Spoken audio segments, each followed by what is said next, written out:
Welcome to the podcast. If you'd like to listen to an ad-free version of this episode and all of our episodes, then search True Crime Today Premium Plus on Apple Podcasts and press subscribe. That's our premium channel where all of our ad-free and advanced episodes live, all in one place. True Crime Today Premium Plus. Search it on Apple Podcasts and press subscribe. Even try it for 3 days free.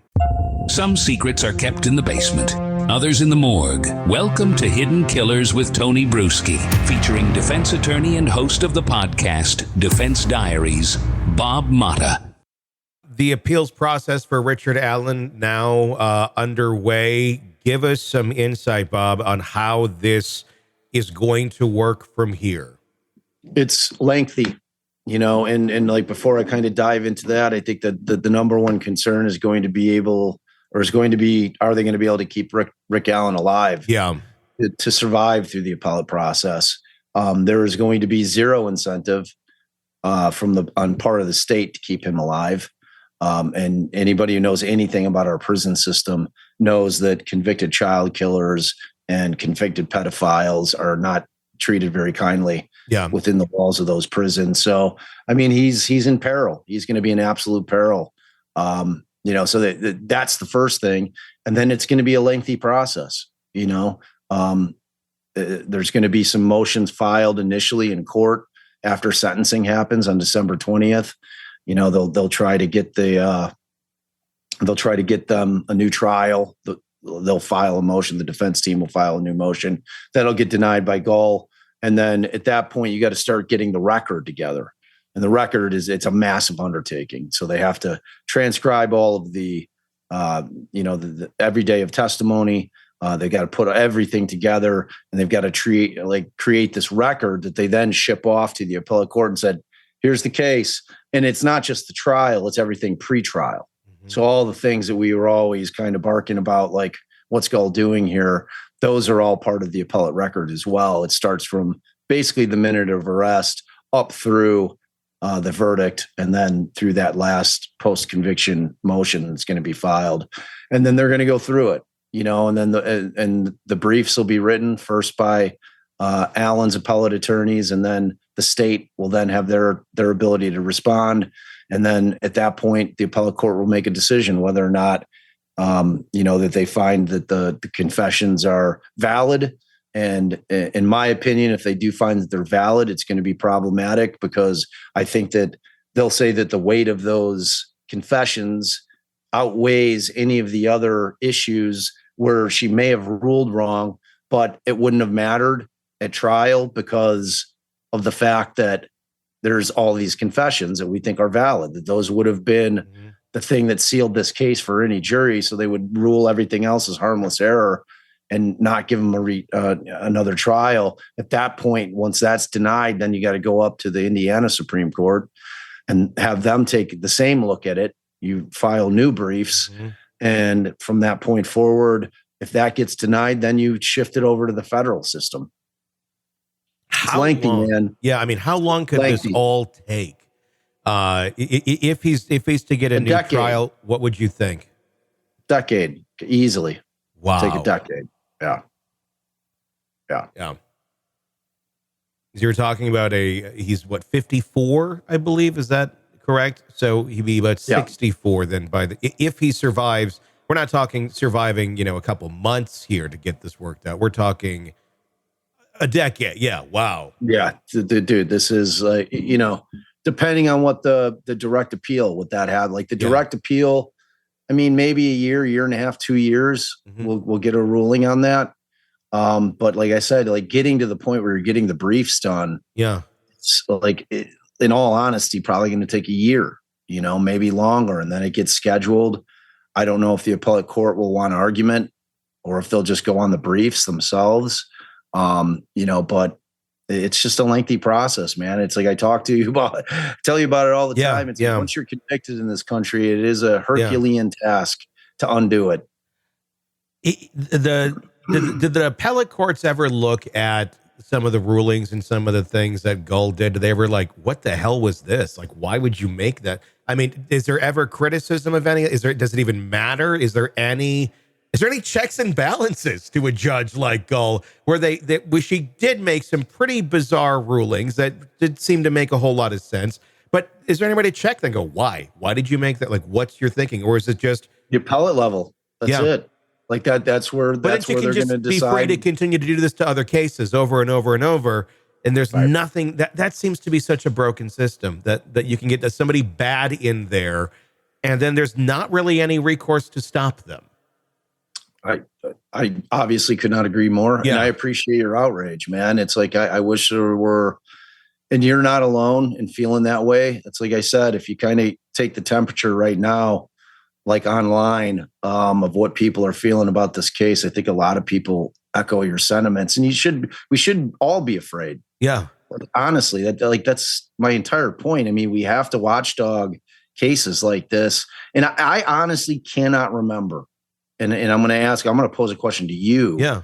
Can you remember a case maybe ever and where you have this big of a split in terms of whether or not even if he did it, but whether or not they met their burden? And people don't even really understand what the burden is, but they know enough to know that something's not right about how this went down. No. It's like people just have a feeling. Like I can't think of any other murder trial that I've watched where I was like, I don't know. How did this even get to court is like where I'm at. Like, this doesn't even make, like, there was nothing. There was nothing up their sleeve. There was nothing where it was like, oh, okay, I see why they think it. It was like even more confirmation that they didn't know what they were doing in this trial. Even more than less confidence that we had going into it. I know, man. And it's like, I like the only silver lining out of this case, and I hate for it to be, that an individual has to go through it, and I hope that he survives it, is that it really shines a light on our system. Yeah. You know what I mean? And that it's a broken system. I mean, it's the only system we have. I don't know that there's any system that's better anywhere else. Yeah. But that doesn't mean it's not broken. Yeah, I mean, and it's like, dude, we've been just like, we lost generations of people of color, like, to the system that like just kept entire generations of black people and people of color down just by imprisoning, who would typically be the breadwinner, like up until, they finally started giving women some rights in our country. You know what I mean? It's like, it's just like, I mean, you can kind of look and see the way that it goes, and it's scary, and it's been scary. I mean, that's why I got into the defense side of it. Yeah. I wanted to try to do, what I could from the inside, sure, to try to, but frankly, I have a much louder voice out here than I ever did in the courtrooms, man. Sure. And I see it all the time on my YouTube channel and my podcast with emails that people send me. People are like, man, you really opened my eyes. And that's all you can ask for, is to have people start to get an understanding of what's really going on with this system. And it doesn't have to be about conspiracy theories, man. It's just, it's about how the system operates. It's about privatized prisons. It's about, there's a lot of moving parts. It's not a search for truth anymore. It's a search for just convictions from prosecutors all over this country. They don't care about the truth. They care about getting a conviction on their case. That's what their mandate is from their bosses. Yeah. They need that because those bosses have to get reelected, and they want to be able to put our conviction rate is 97%. That's what we're keeping you safe. That's what so I mean, it's just like, it's such a thing, man, that like, I'm just grateful that more people are willing to listen and willing to critically think about what's going on, and maybe getting active about it and being a voice, because we the people, that's all we got. Yeah, I mean, that's 100% true. And I just think so many people are unaware of how broken the system is. And it's not that it can't, there's not room for improvement, because it seems like a lot of these things, it would be simple. It wouldn't be that complicated to put some more checks and balances in here, because inevitably you're going to have some bad people in there that are going to have power, and that needs to be checked out when that happens and then corrected. And it can be done, but it's so broken where it just can run free endlessly. And we all stand on the sideline watching the train barreling towards the truck on the railroad track that isn't moving. And it's like, just push it, move it, do something. Like, it's against the rules. We can't push it right now. Press the gas.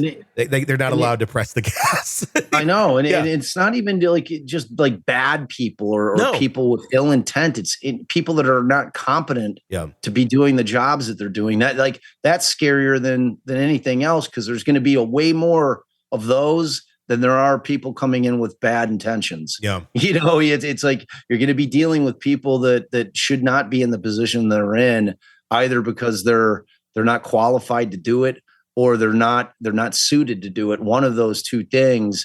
And then the end result are just life-shattering decisions that are made. And it's like, and you see it in every level of, the criminal justice system. You see it everywhere, though. I mean, you see it even in family courts, where you've got judges that probably shouldn't be on the bench that are making decisions that are just so impactful on people's lives. Mm-hmm. Like we're making decisions where children should be placed, and you have a judge who's heard 2 hours of evidence and making an absolutely like life-altering decision for a family, and it's like based on, it's scary, man. It's scary. And I obviously agree. I mean, we need to tinker with it. And the answers are not that clear. Yeah. I mean, it's like, maybe the answer is robots.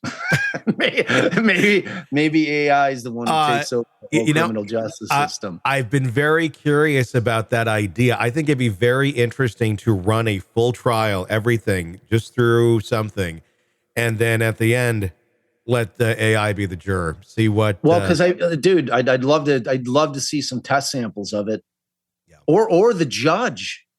Like where they've just like AI has just taken in all the existing case law, processed it. Because one thing that about computers is they're not going to be biased. Mm-hmm. I mean, it's going to logically analyze the information that it's receiving, and then it's going to say, well, based on this, like this is the correct answer. Yeah. You know what I mean? So like it's a terrifying prospect, but it's an interesting one. Well, I mean, it's a great way that, all the research that would have used to have been done. Now it's like, boom, here we go. AI can pull it up, different case law, everything, and find really good examples much faster or better than humans ever could.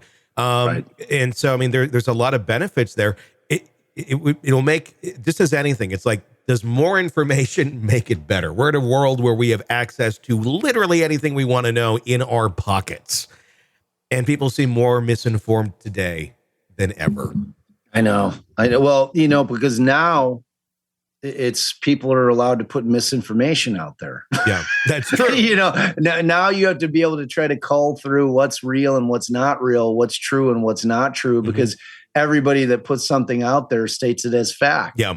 And then you've got the layer on top of that is, okay, so who's actually controlling, the Snopes of the world and all the different, the like fact finding to, to determine whether or not something's true or not true. Are they biased? Yeah. It's like layer upon layer of bias that you can't know, it's like, it's a weird world we live in, man. It's a weird, weird world. Welcome to the podcast. If you'd like to listen to an ad-free version of this episode and all of our episodes, then search True Crime Today Premium Plus on Apple Podcasts and press subscribe. That's our premium channel where all of our ad-free and advanced episodes live, all in one place. True Crime Today Premium Plus. Search it on Apple Podcasts and press subscribe. Even try it for 3 days free. Let's be honest. Nothing kills the thrill of a good murder mystery like a commercial for laundry detergent. It's like someone slapping a closed sign on your favorite dive bar. But you're not here for that, are you? You're here for the good stuff. So ditch the ads and upgrade to True Crime Today Premium Plus on Apple Podcasts. With True Crime Today Premium Plus, you get your crime straight no chaser. Commercial free with extended interviews and early access. It's like getting the bartender's special when the bar's already closed. Search for True Crime Today Premium Plus on Apple Podcasts. Subscribe and drink it all in.